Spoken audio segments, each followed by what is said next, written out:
I'm crazy when you touch me. I'm crazy. I'm crazy the way you love me. Crazy.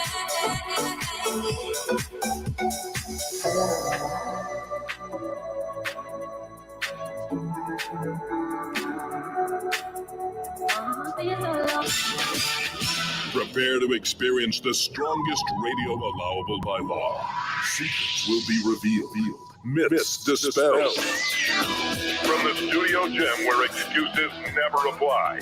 It's Superhuman Radio with your host, Carl Lenore.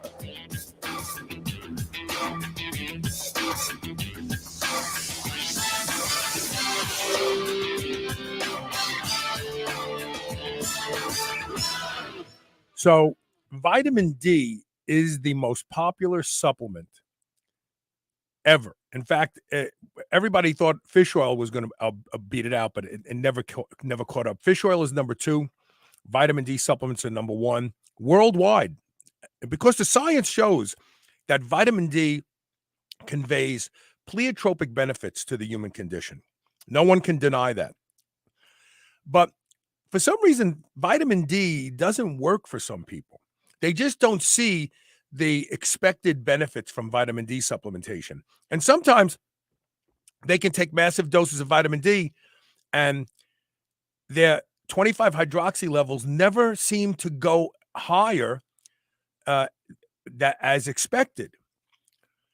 Well, there's a reason that your vitamin D supplementation may be failing. And it's an important discussion because taking vitamin D in and of itself isn't going to solve any problems unless the enzymes responsible for changing it into the beneficial metabolites we're looking for. I mean, you know, we've talked about LL37 being an amazing peptide for changing gut dysbioses. It's the only human catalycidin. And what that does is antimicrobial, antifungal, and it works well. But do you know that LL37 is just a metabolite of vitamin D? Think about that for a second. If you have problems with your gut and LL37 seems to correct it, then there's probably not the right conversion in your body of the D that you're producing to LL37. That in and of itself should make you go, why does LL37 work so good when I take it, but when I take massive doses of D, I don't see any of those benefits?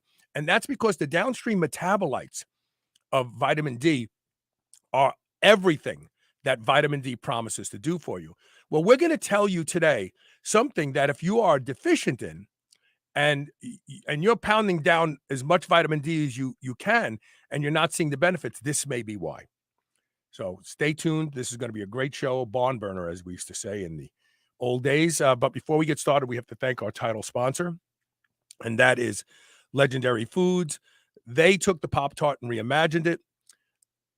Less than 1 gram of sugar, 4 to 5 net carbs, 20 grams of high-quality dairy protein. Go to shrnetwork.biz/legendary. Use the code SHR10. And please, Trent Luce was just on the show, and I sent him some, and his 17-year-old daughter has taken them, and she won't give them back because they're so good. You cannot get young people to eat a healthy protein bar if it tastes like a healthy protein bar, but they will take all of your legendary tasty pastries for themselves. Again, shrnetwork.biz/legendary, and use the code SHR10 to save 10%, and tell them that Carl sent you.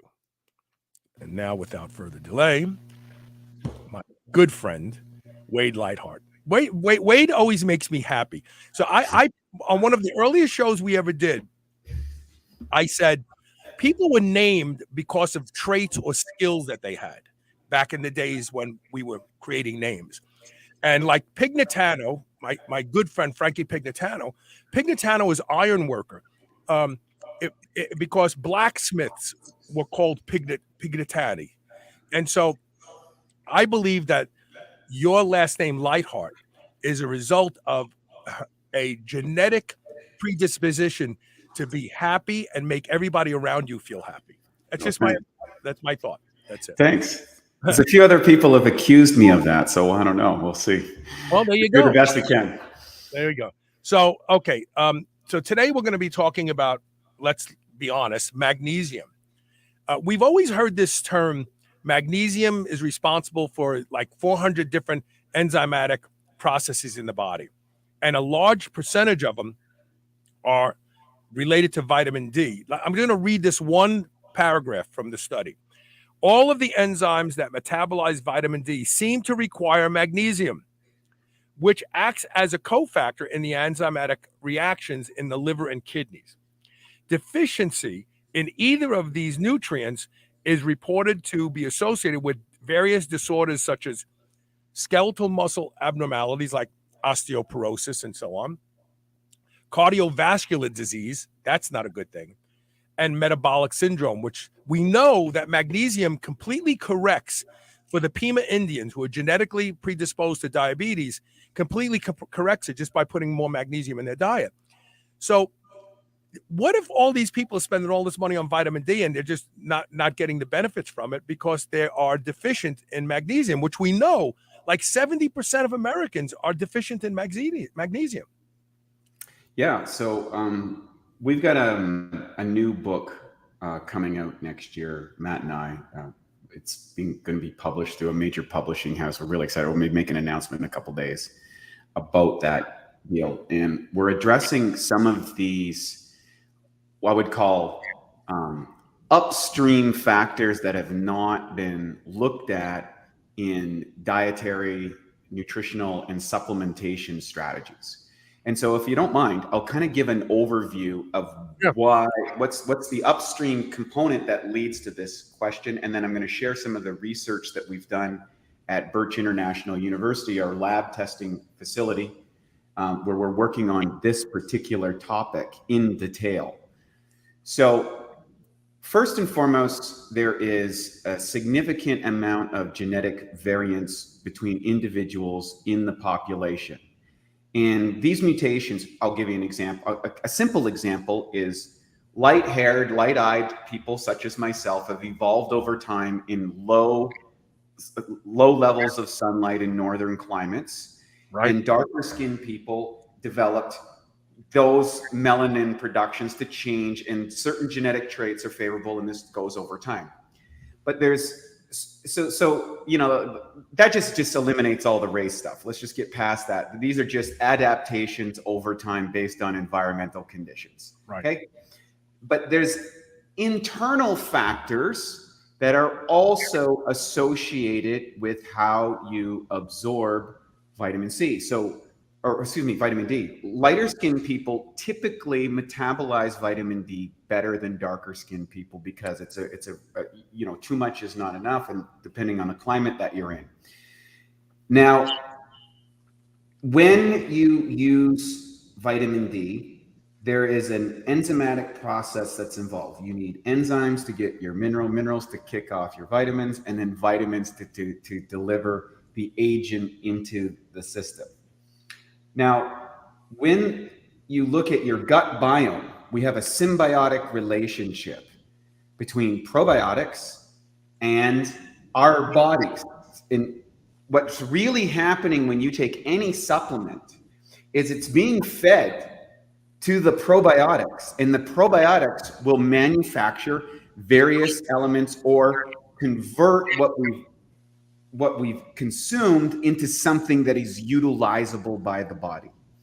So where problems can initiate in your vitamin D absorption is, number one, are you getting a vitamin D that is utilizable by the body? Number two, do you have the genetic predispositions, like how well you metabolize that?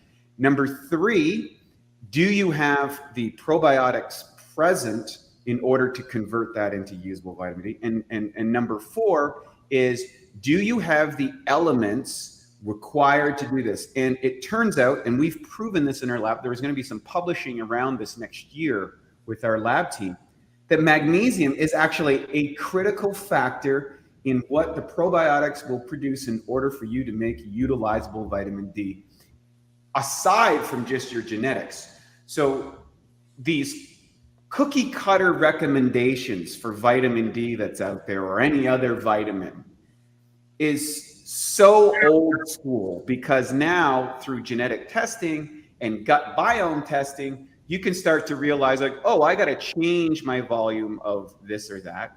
And I got to make sure that I have the elements present, like magnesium, for example, and absorption of vitamin D. And based on all that, now I'm going to get what's delivered to the cells. So these kind of broad-based, it's kind of like the calorie model or the weight model. Those are low-resolution ways of looking at how we, manage weight, for example. So same thing with dietary recommendations, RDAs, and all this sort of stuff.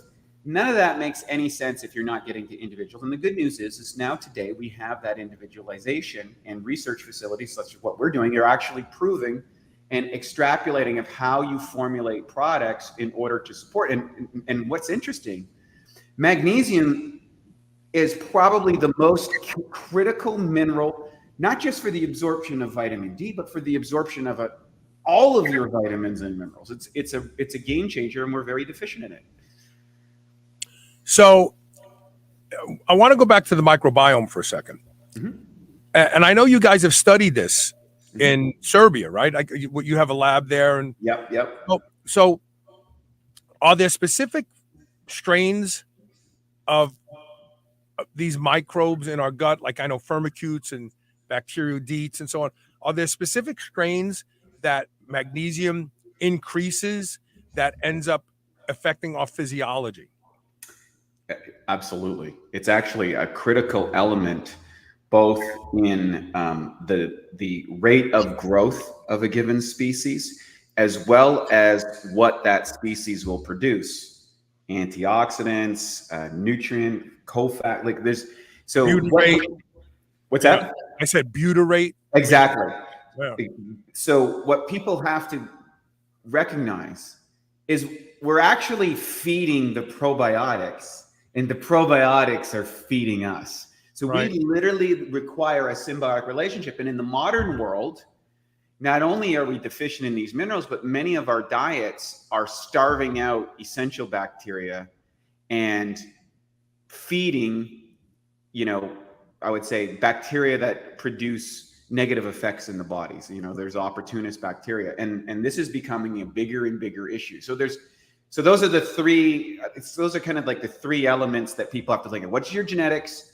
What's your microbiome levels? And what minerals are you taking in order to support those probiotics are going to determine how well any given supplement is going to work for you. And through a bit of testing and research that you can do on your own, I recommend everybody do a genetics test, everybody do a gut biome test, and everybody do a SpectraCell test, because now you're going to be able to kind of piece together the strategy that's going to be implemented for yourself, and you're going to be able to get an exponential result from targeted supplementation to support whatever diet's right for your body. Like some people do well on a ketogenic style, some people do on a high carbohydrate. It's not about what tribe you're in the diet thing. Sadly, that's a big deal. We're in the health tribe. We want to live long, and we want to be strong for an extended period of time. That's the tribe we're in. And there's a lot of different ways to get there, and not everybody needs to travel the same mountain. But when it comes to supplementation, I haven't seen anything yet that amplifies the absorption of vitamin D like magnesium. So what microbiome testing do you favor? Because I have to go get this done, and I'll share something after you answer that question. Yeah, well, it's a hot potato topic. Right. It's really a hot potato topic because we're in the early stages of this. And I personally use half a dozen different companies and then try and cross correlate information, because I think we're 50% of the way there for gut testing. I really do. I think there's a lot of gains to be made, because there's the problem So the opportunity with gut changes, this is the first thing, is, okay, we can get some semblance of an idea of what bacteria cultures are present in our gut and what might not be present to varying degrees of accuracy. But your gut biome is changing literally on a day-to-day basis. So it's kind of like a blood test. A blood test is a snap in time at a given moment, but may not represent the whole picture. So what you want to be able to experiment with your gut test is try a variety of tests and then try to get a composite of that data. I think you're going to get closer to the truth than by just relying on a single style of gut testing. And people are going to say, well, wait, that's very ambiguous. Well, I'm just trying to share people where we are in the world as far as gut testing. I'm skeptical of some of the companies out there, but I've also seen that good gut data. I've seen a lot of people correct serious gut issues using this because we're able to target particular types of probiotics, and we can see changes positive. So again, you got to stack the two: the gut, the SpectraCell, your genetics. And then you can kind of play with things, and you should see an anecdotal improvement in your life. Okay, so that's the difference between guys like you and I, Carl, versus the guys in the lab. When we deal with our PhDs in the lab, they show us what works in lab type conditions and says, okay, we need this amount of magnesium, we need this much vitamin D, we need this much vitamin K, and we see this result with the bacteria. But in the real world, it's a little bit different. It's a little bit different. So you need a bunch of reference points, and the more reference points you get, it's like the more pixels that you have on your computer screen, the clearer the vision is. But we're not after the visualization, we're after the result. Right. And you don't want to lose sight of the result too weeded into the science. So I use pretty much every gut test that's out there. I used all of them, and there's positives and negatives to each one. So the reason I ask this is I have been struggling against a disorder that took my sister Valerie's life. She was misdiagnosed with Parkinson's disease, and it has gotten worse for me over the past year and a half. So much so that I feel like if it continues down this path, at some point in the future, I'm going to be wheelchair bound.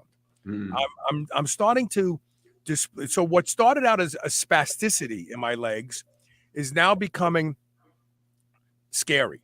And the reason I'm talking about this is because for some reason, something I am doing is causing a hyperabsorption of iron. I've determined after years now of pondering it, research, rereading research, pondering it some more, that I donate blood like once every 3 months. It's not enough. And something I'm doing is causing a hyperabsorption. Now, my genetic testing shows that I have no propensity towards beta thalassemia or hematochromatosis. So I don't have the genetic. So this is okay, but genetics is supposed to be everything. No. So the reason I want to bring this up is because we've always been laughed at and ridiculed by scientists when we cover anecdotal. Correct. Oh, that's just anecdotal. That's one person. Well, individualized medicine doesn't exist unless it's just one person. Correct. If you're waiting to find a crowd of people like you, they haven't had the same journey, same genetics, and how their microbiome has been shaped because they were exposed to this or exposed to that. So I'm saying that science needs to pay more attention to anecdotal, because what those people are going through is not fake. It's not like right. I absorb iron. And maybe it was a genetic gift, 10,000 years ago for my ancestors. Maybe they could eat one piece of meat and they'd have enough iron and they didn't become anemic and they were able to work harder. But now I eat a pound of beef a day pretty much for 10 years. And so I know that what I thought was peripheral neuropathy is actually something called polyneuropathy, which means it's not just your arms and legs. Like my face is starting to get numb. Like it's getting scary. And I watched my sister die, and she was on a feeding tube because she couldn't swallow anymore. When you talk about polyneuropathy, you're talking about nerve innervation to every organ and every muscle of your body slowly not working any longer. And so I'm sure now, and actually, Dr. Matt Andre just wrote a prescription for me to do phlebotomy every 2 weeks to see how far down we can get my iron and find the sweet spot where my iron is low, but I'm still strong. I'm still able to jog, on my treadmill and all that sort of stuff, which in and of itself is a challenge right now. I mean, jogging for me is like I feel like I got 2 dead legs. So the good news is if I get my iron low enough and keep it there, little by little, the iron will start to come out of tissue and into the blood, because the first thing the body wants to do is replace the iron that was just stolen. But it could take up to 2 years for me to get that iron out of tissue, out of muscle, out of heart, out of spleen, out of pancreas, out of liver, everything. But my point of talking about this is if you are depending on your doctor to come up with a strategy to elucidate the individualized nature of your body to fix a disease, I'm sorry, I'm going to curse, but you're fucked. You're Correct. fucked. I'll go down the same path my sister did. Correct. In a hospital bed with a feeding tube waiting to fucking cash out. Yep. And so I know what's wrong with me and I want to fix it. But one of the things I want to do is I want to look at my microbiome. Yep. Maybe my microbiome is structured such that it just gobbles up iron and puts it in my tissue as fast as it can. Yeah, I would suspect it's more of a microbiome issue, that there is a proliferation of bacteria which are metabolizing iron at an exponential rate. And, I have a friend who's pretty adept in that. She's works with us, Katrine. She's a geneticist, does genetic stuff. And she was the inverse of that. They were shooting iron into her blood in Russia back in the day because she couldn't get enough iron. So there's the inversion of that as well. And she's been able to correct that through the same methodology, taking things apart, because left to the medical science of the day, she'd be dead right now. Right. And there's a cascade of effects of not getting enough iron that creates a problem, and getting too much. And one of the factors for her was specifically microbiome levels. Really? Yeah. So when she started to correct that in her gut health, and she was able to start absorbing iron at a better rate. So I'm not sure if that's the absolute case, but it's definitely something worth investigating down that road. And see, with me, there are even more moving pieces. So I use intranasal melanotan 2 because it reduces whole body inflammation. It reduces chronic inflammation. Same thing that laying in the sun does. But I suspect that so I'm dark. I come from dark people. We were exposed to the sun. Yeah. And so my body reacts differently than, say, yours. And Correct. maybe by turning that mechanism on, I'm reabsorbing. Instead of my liver helping get some of the iron out, it's bringing it back in. So I'm gonna figure this out. And a big part of me figuring this out is my sister had it, my father had it to a lesser degree. And I think back, my father ate chicken. I never saw my father sit down and go, I want a good steak. My father's big thing was chicken, because they were poor Italians and chicken was like filet mignon to them. You know what I mean? It was better than pasta. And my sister, me, he had signs of it. There's a good chance one of my children will have this. So I need to unlock the answers to this as a legacy to my children. And I've already started talking to my son and told him, you need to start donating blood once a quarter. I mean, if nothing else, you make fresh blood. It forces the marrow to release new pleiotropic stem cells. It's good. And there's studies out there that show that people who donate blood regularly seem not to develop diseases and live longer. Like, no one realizes this. If I could give one gift to the world, it would to get people to start donating blood at least once a quarter, because we live in a filthy environment today, chemically filthy, air pollution, foods that have been laced with chemicals. Getting rid of blood is like you wouldn't drive your car for 100,000 miles and never change the oil. Right. So if I could get one message and a legacy, I would have people donate blood throughout their lives, and their life will be improved. So let's talk about Magnesium Breakthrough for a second. So I got to believe Magnesium Breakthrough is your top selling product today. It is. And you know why that is? Because it works. Yeah. No, I'm serious. People, you can get people to buy something 1 or 2 times, but when they stop using it, if they notice not feeling good, they start using it again. Initial customer trial is only good if the product works. You know what I mean? So what are some of the comments you get from people on all the different levels, sleep, energy, so on, about using Magnesium Breakthrough? First and foremost, sleep, capacity to handle caffeine, a sense of calmness, where like reduction of anxiety related thought processes, emotionality. Of course, we're not trying to treat anything, but it's a growing sense of malaise, I think, is happening for people, and that's associated with magnesium deficiency, which I believe is actually correlated with the microbiome as well. Mm-hmm.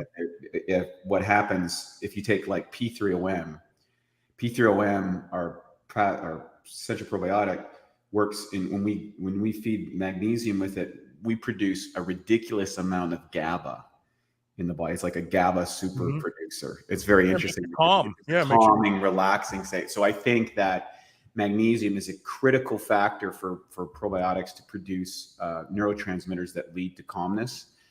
And so that's one of the things that we've noticed with magnesium. I've seen improvement in skin and reduction of cramping or restless leg syndrome and these type of kind of situations that people are experiencing.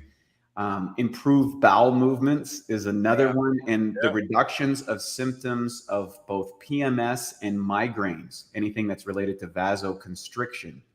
Migraines are usually an inflammatory response that creates constriction and shuts off oxygen supply to the brain, and that's why people get into these situations in a lot of cases. And magnesium is a great vasodilator. So sleep and calmness are the 2 most common things. Like people, and what's interesting, if people run out, they become almost like frenetic. They're calling us and they're like, "Hey, my product didn't get shipped to me. Can we get some more magnesium? Let me load up with more. I don't want to run out again." Right. And partners, what happens? Partners, married couples and stuff. The skeptical partner, because there's usually one person in the family that's really into supplements and the other one's skeptical of. But what's really been fascinating about the magnesium thing is we're seeing people who are the skepticism noticing the improvements in their partner so much that they're like, well, I associate it with magnesium, and they're trying the magnesium going, hey, you know what? This actually makes me feel better. Right. So that's, and we read out these testimonials every single week with our team because that's what we're about. We're about making a difference. And I never get tired of them. I just thought of something. You should partner with some of the most popular, we have a new energy drink coming aboard. They need to start building your Magnesium Breakthrough into their formula so that people who do use it don't get the jitters. Yeah. I mean, that would be an interesting, because it's a huge factor for like any stim product. Your magnesium levels is a big factor in how much tolerance of stim that you can handle. Yeah, it's fascinating. I didn't know that. I didn't know that at all. All right, we're going to take a quick commercial break. I'm going to put this up real quick to plug those who are listening to the podcast today. If you go to shrnetwork.biz/mag and use the code SHR10, you'll get 10% off the single best magnesium supplement in the world. It's 8 different forms of magnesium. Each of them has science behind it to show that they do different things. You get them all in, what is it, 2 capsules or 3 capsules is a serving? 2 capsules is what most people will take. Yeah, 2 capsules. And that's all you need. And, and maybe you need more because maybe genetically or your microbiome is such that you need more, then take more. You don't have to. You're not relegated to only taking the 2 capsules. I actually take 3 before bed. That's what I do. Yeah, we have a really interesting loading phase that we teach people how. Well, let's talk about that on the way when we come back from the break. How's that sound? Sounds great. All right, sit tight. We'll be right back with more Superhuman Radio.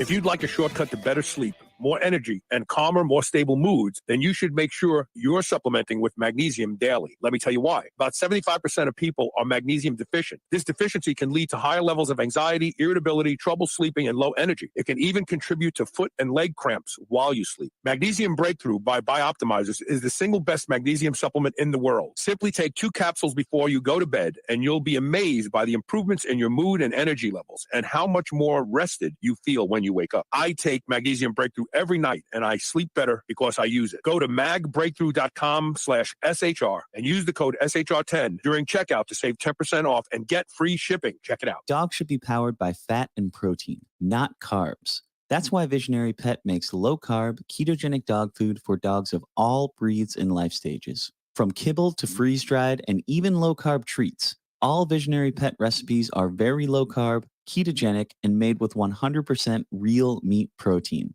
Shop now and use code SHR for 20% off your first order today. Your dog deserves the lifelong benefits of optimal nutrition. Make the switch to Visionary and see why smart dogs eat low carb. There are lots of concerns about food supply today. That's why you need White Oak Pastures. White Oak Pastures will deliver food right to your doorstep. You don't even have to go out and be disappointed by shopping in grocery stores. The finest beef, pork, lamb, duck, and more can be found at White Oak Pastures. And now they even have seafood. And best of all, White Oak Pastures has a negative carbon footprint, which means that you don't have to feel guilty for eating your ribeye. Go to shrnetwork.biz/white oak and use the code SUPERHUMAN to save 15% off. GHKCU is one of the most effective peptides for rebuilding more youthful skin, reversing skin damage, diminishing wrinkles, and tightening loose skin. I personally use Restoracell with GHKCU every day. It's making an undeniable difference in the quality of my skin. Restoracell is fantastic for all types of skin.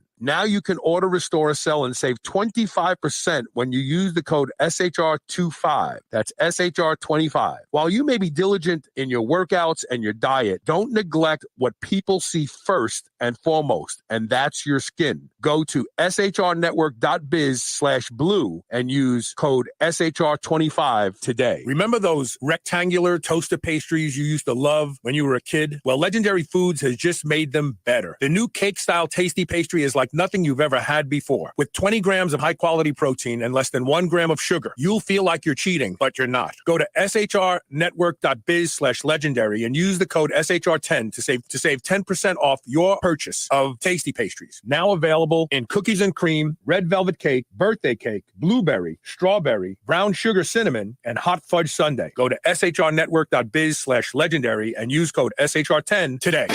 You're listening to the Superhuman Channel. Don't hate us because we feel good.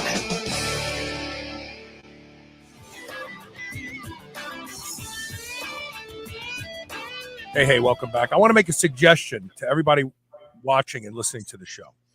If you take vitamin D, get yourself some Mag Breakthrough and take your vitamin D with Mag Breakthrough and a little bit of fat, whatever you want. I mean, I don't care what your dietary concerns are. Maybe it's a little bit of cream or some lard or whatever it is, butter, but take them together so that you are ensured that your vitamin D is going to do what you're hoping it does. That's it. That's all I'm going to say about that. So talk about the loading phase, the recommended loading phase of magnesium.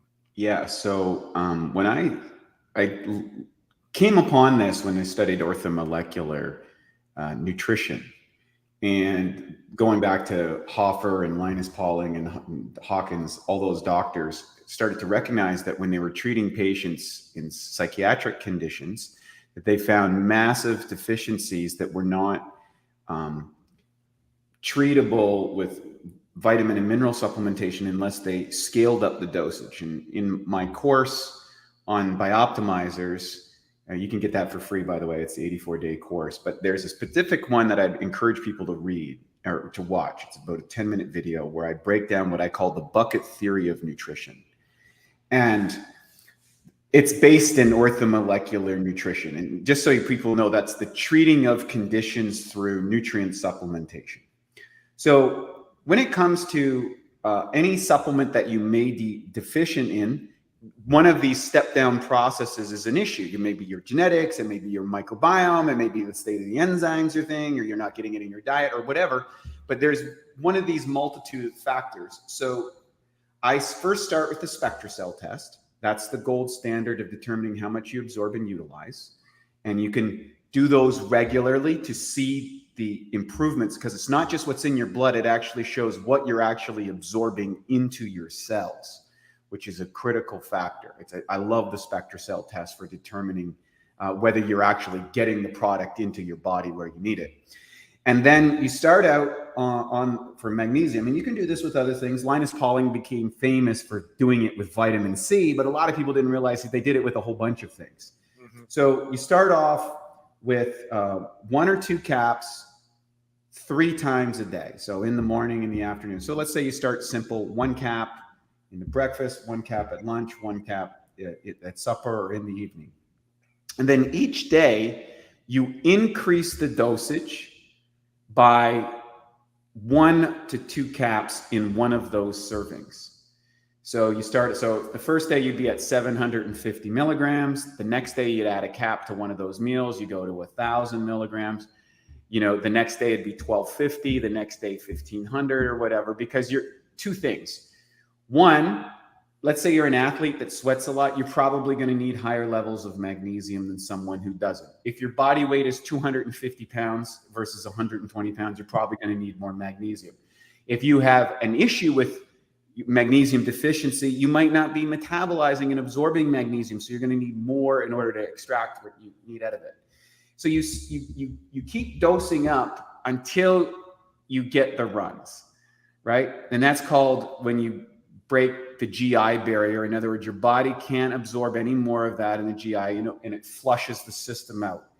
From there, pull back a ½ gram. So let's say you topped out at 2 grams. Okay, you started to get some digestive discomfort. Okay, great.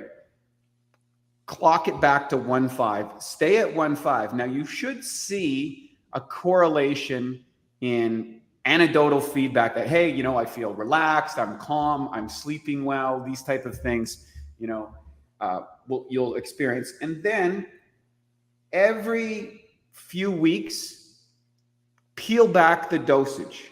So maybe you're at 1.5, go back to 1 and see if you're able to maintain the level of function that you want, so that you're only taking what you're replacing. And so why I call it the bucket theory is, imagine your nutrient pool is a bucket and your lifestyle is a hole in the bucket. That is the amount of nutrients that you're exhausting out of the bucket. Now, with the RDA kind of philosophy, what they're doing is they're pouring just enough water into the bucket that's dealing with what's leaking out of the system, and maybe not even enough, or it's, and the idea behind the bucket theory is you strategically fill up the bucket of any given nutrient that you want to absorb. And you can do this for just about anything.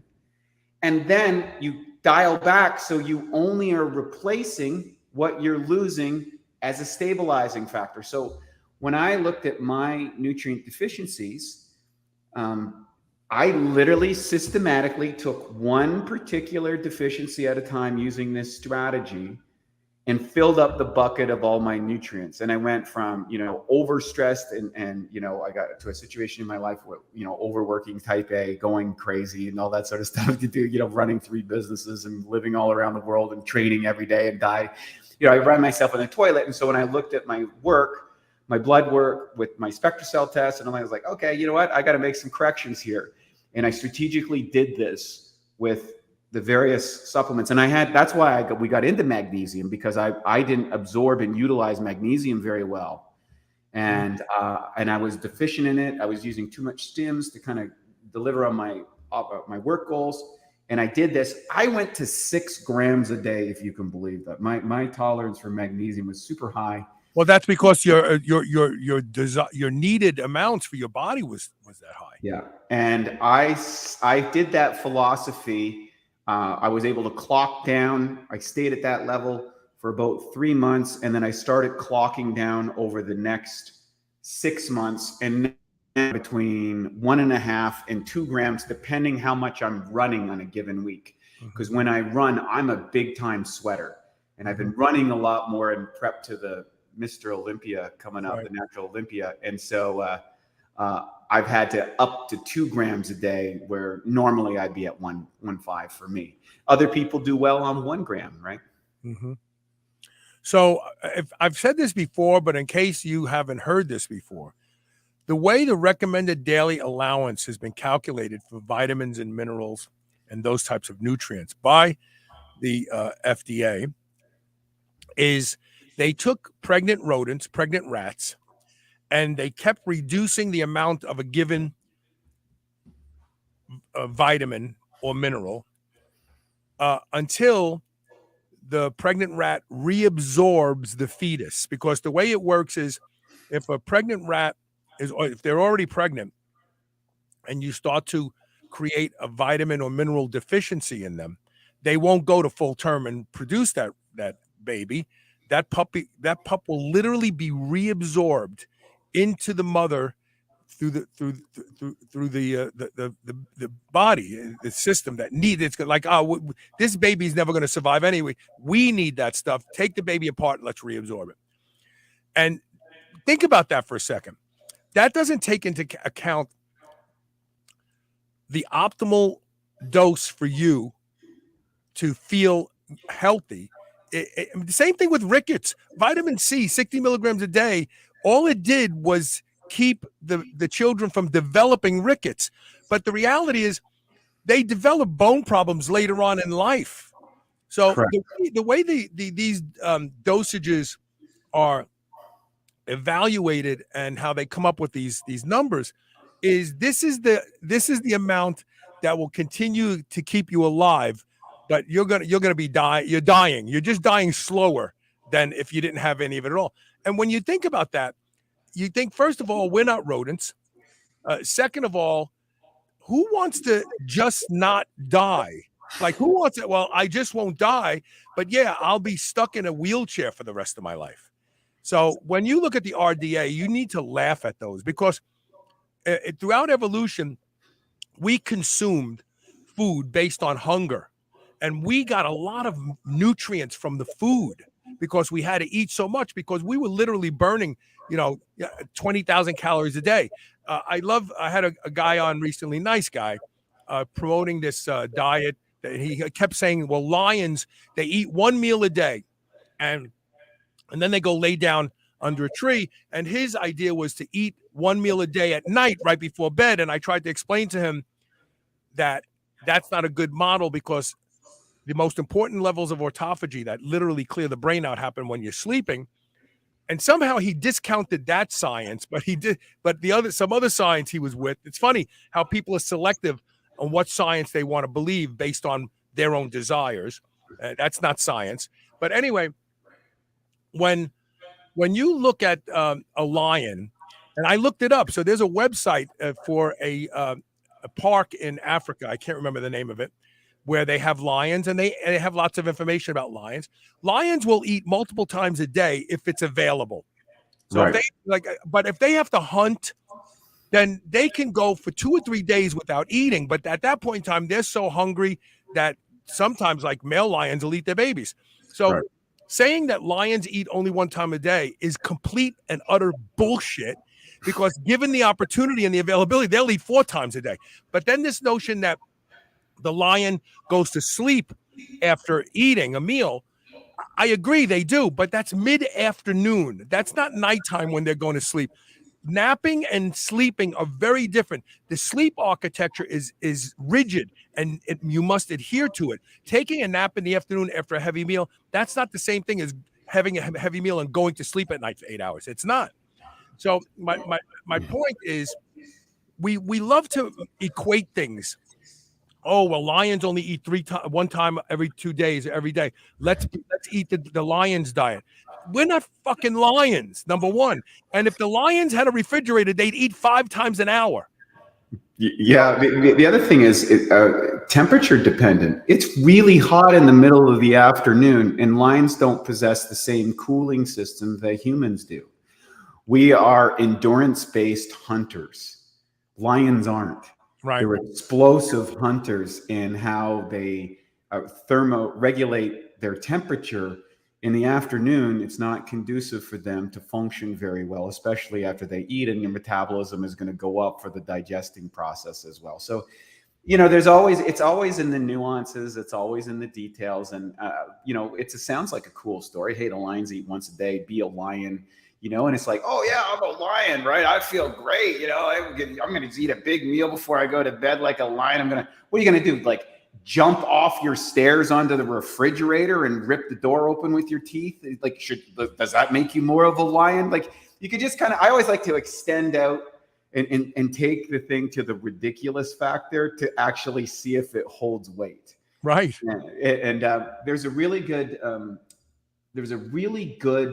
interview with Brett Weinstein recently about the problem with science. And he's a great scientist. Like, he is a really measured, critical thinking. Him and his wife, Heather, they run Dark Horse podcast, and they're evolutionary biologists. They got the Hunter-Gatherer's Guides to the 21st Century. It's very, very great stuff. And they're very slow to come to conclusions. And they talk in this interview recently about what happens, like the point of diminishing returns when you start doing scientific experimentation and coming to a conclusion.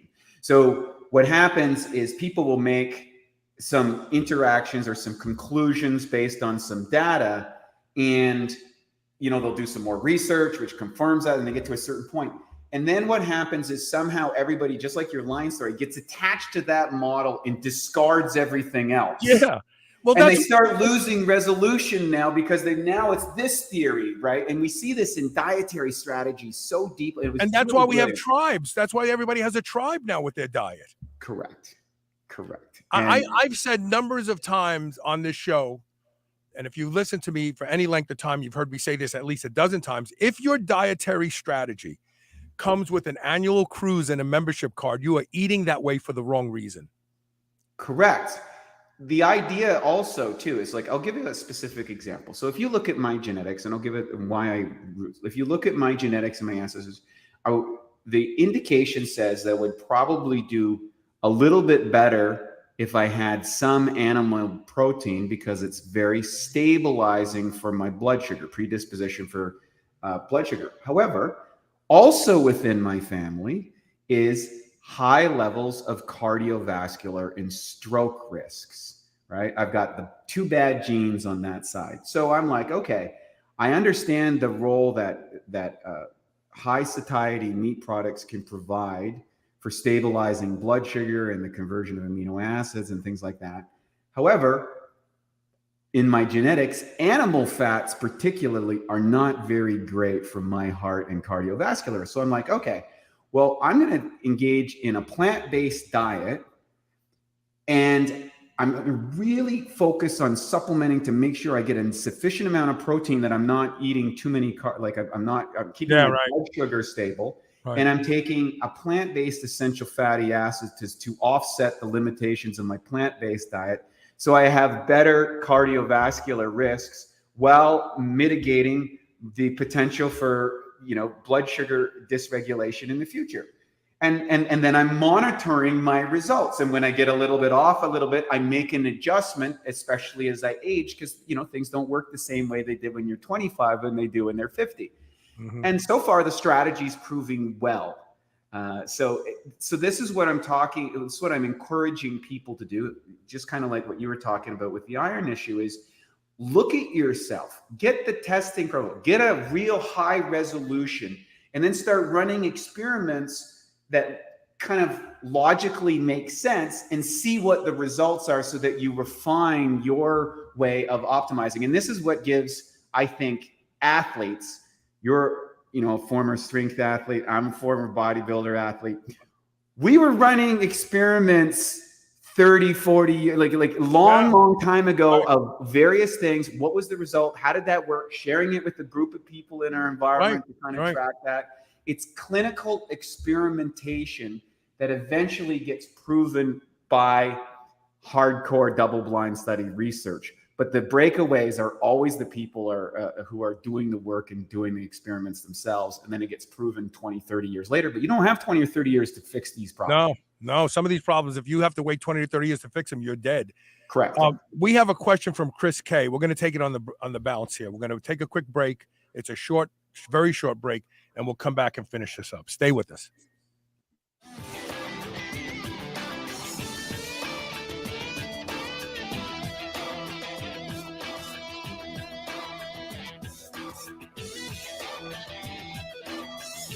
I would easily say that I am the hugest proponent you will ever meet to doing anything that will improve the quality of my sleep. And that's because sleep is linked to just about every metabolic disorder we see in our population today. One of the easiest things you can do to improve the quality of your sleep is to get a pillow that can be shaped into the exact form factor that allows you to get your best night's sleep. And that is MyPillow. I've been sleeping with MyPillow for a few years now, and I can tell you that when I have to travel and stay in hotels, I don't get a good night's sleep because I don't have MyPillow with me. Right now, you can save up to 60% off of everything offered to improve the quality of your sleep at shrnetwork.biz/mypillow when you use the code SHR. Or you can call toll-free 800-889-4938. And remember to use code SHR to save up to 60% off of everything at their website. Never before has a product been so appropriately named as Botanic Tonics Feel Free. This plant-based elixir combines a variety of different effective compounds, all from raw plant materials that at different doses provide you with completely different experiences. A third of a bottle puts you in the zone and makes you very focused and is ideal for a non-stimulating pre-workout. It also has a mild analgesic effect for us older lifters who have soreness and little pains and aches that keep us from training as ferociously as we want. A half a bottle will create a mild euphoric effect that will allow you to forego consuming alcohol but still be socially lubricated and have fun. I have never had a product deliver on its name the way Botanic Tonics Feel Free does, and I won't ever be without it, and you shouldn't either. Go to shrnetwork.biz/feel-free and use the code SHR40 for 40% off your first order. I promise you, you will not be disappointed. If you'd like a shortcut to better sleep, more energy, and calmer, more stable moods, then you should make sure you're supplementing with magnesium daily. Let me tell you why. About 75% of people are magnesium deficient. This deficiency can lead to higher levels of anxiety, irritability, trouble sleeping, and low energy. It can even contribute to foot and leg cramps while you sleep. Magnesium Breakthrough by Bioptimizers is the single best magnesium supplement in the world. Simply take 2 capsules before you go to bed, and you'll be amazed by the improvements in your mood and energy levels and how much more rested you feel when you wake up. I take Magnesium Breakthrough every night, and I sleep better because I use it. Go to magbreakthrough.com/SHR and use the code SHR10 during checkout to save 10% off and get free shipping. Check it out. GHKCU is one of the most effective peptides for rebuilding more youthful skin, reversing skin damage, diminishing wrinkles, and tightening loose skin. I personally use Restoracell with GHKCU every day. It's making an undeniable difference in the quality of my skin. Restoracell is fantastic for all types of skin. Now you can order Restoracell and save 25% when you use the code SHR25. That's SHR25. While you may be diligent in your workouts and your diet, don't neglect what people see first and foremost, and that's your skin. Go to shrnetwork.biz/blue and use code SHR25 today.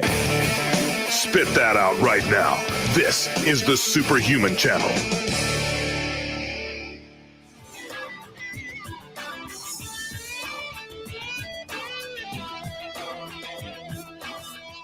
Whoa. Stop that. Come on. My screen didn't want to cooperate. Welcome back. So real quick, we have a question from Chris K. He says, is there any vitamins or subs we can't take if we're using Mag Breakthrough? And I think he probably means drugs too. Is there any contraindication of anything we take? It is possible with some psychological medications that you have to be mindful of, so that you'd have to check with your pharmacist. Your pharmacist would probably your know doctor better doesn't than your know. doctor of Yeah. any potential contraindications around, because some of those they use a lot of magnesium. Some are magnesium potentiators, and some are magnesium inhibitors with psychological medications. So that could be one of the issues. And like, you mean SSRIs, schizophrenia drugs and stuff Correct. Like on all down that line. And you know, again, though, that you got to go with a professional in that area. And you don't have to call your pharmacist and ask him for every type of magnesium in Magnesium Breakthrough. You just have to ask a generalized question. Is it okay if I supplement with magnesium on these drugs? Yeah, and most cases it's actually a positive factor, because many of those drugs deplete magnesium levels, but there are cases that it's contraindicated. So always check in with your pharmacist. Will know the potentiators and the inhibitors. Yeah, the doctors don't know what works together and doesn't. How many see what the pharmacy rep told them? Yeah, and plus they make prescriptions, and then the pharmacy goes, "You can't take this. This will kill you if you take it with your other medication." Fourth leading cause of death is contraindications or medical error. Yeah. I want to tell a funny story to kind of make a point of this whole idea of tribes and people who want to believe simplistic bullshit about eating one way, like the lion diet. Nasser El-Sambadi, may he rest in peace, did a lecture after the Arnold one year, and people paid to get into the lecture. And so right away, some kid says, what do you eat, Nasser? You're so big, you're so huge. He said, bananas. And the guy, bananas, he goes, yeah, I eat bananas all day long. He goes, I eat bananas 4 or 5 times a day, and I eat 2 or 3 bananas at a time. And they looked at him and like suspiciously. He goes, have you ever seen a gorilla? He said, you want to be big and strong, eat like a gorilla. But after the show, he laughed out in the hall because I was with him talking about somebody else that was with me who knows him. And he laughed. He goes, that kid, he's going to be big as a house. In 3 weeks, he's going to be so fat. It's unbelievable. He doesn't eat bananas. He didn't eat them at all. But he was just playing a joke on the guy. And everybody, pretty much everybody in the group knew it was bullshit, because he was notorious for having a really sharp sense of humor. Right. And he liked to poke fun at people. But that's how easy stupid shit actually gets ingrained into the populations. That kid probably went home and said to his friends, oh, just eat bananas. The gorillas. Oh, that makes sense. Gorillas are big. They eat bananas. They're completely different than we are. You couldn't eat bananas. And plus, back then, no one realized that chimpanzees and chimpanzees and apes ate other animals. Like they will go on a rampage and kill a deer and eat it. And, so it's just funny. That's why be careful the advice you take about diet. Really. Correct. Really. Correct. And find what works for you. Correct. That's it. Gail Coonley has a question. Wow, good to see this guest. I remember meeting Wade Lightheart in the early Kangen Water days. He has great reading material. Yeah. So you remember her? Yeah. Thanks, Gail. Great to hear from you as well. So. Yeah. All right, that's it for today. Have a safe weekend. Get into the gym and train, and don't let anything stop you. I am facing probably the most difficult time of my life right now, between launching a new business and struggling with Superhuman Radio and facing the possibility that I will be crippled someday. I'm working hard to figure this out, but that doesn't mean you can't go on. That doesn't mean you can't go forward, and that doesn't mean you can't achieve your dreams. Just because if these things stop you, then forget about it, because life is harder than any of us are prepared for. So, all right, brother. Thanks so much, Carl. Always a pleasure. And look forward to chatting with you soon again. All right. Talk to you soon. Take care. And everybody have a good weekend. Thank you for being here today. And share the show. You never know who you're going to help by sharing the show.